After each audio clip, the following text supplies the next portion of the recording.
This is the invincible divine armor crafted by the desert god to carry the essence of the gods he has plundered. The brain of the god of wisdom pressed into his own head will grant him vast ancient wisdom. The heart of the god of life embedded in his own body would give him the power to legitimately rule the world. The eye of power of the god of the sky is placed in the eye of the sky, giving him the ability to see through all the world's trajectory. Finally, the wings of the guardian god will allow Set to escape gravity and fly freely through the universe. When the power of all the gods was gathered in one body, Set's physical attributes instantly filled up, and his strength even reached its peak, evolving into the first god of the universe. At this moment, Set felt that he could do it again. He couldn't wait to get to the sun god's creator's ark, because he was still missing a weapon. His father's sun god's staff. The god of the sun had just finished fighting the invading chaos beasts and was sitting there resting weakly. He seemed to be aware of Set's arrival. I noticed the tower. Impressive. I built it for you.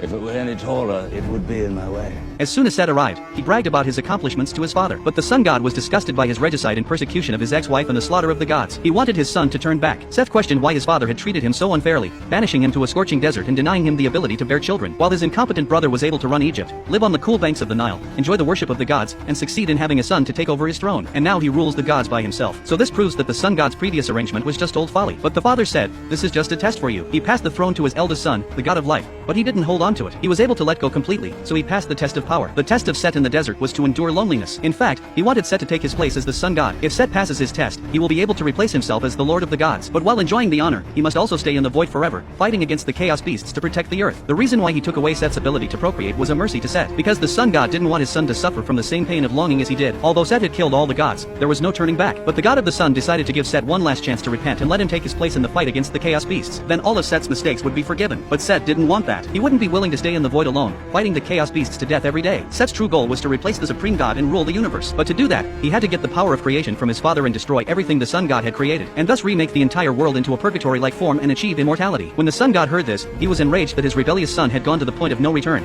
and he had to decide to destroy his own family. Father and son then drew their swords and each of them showed their true form.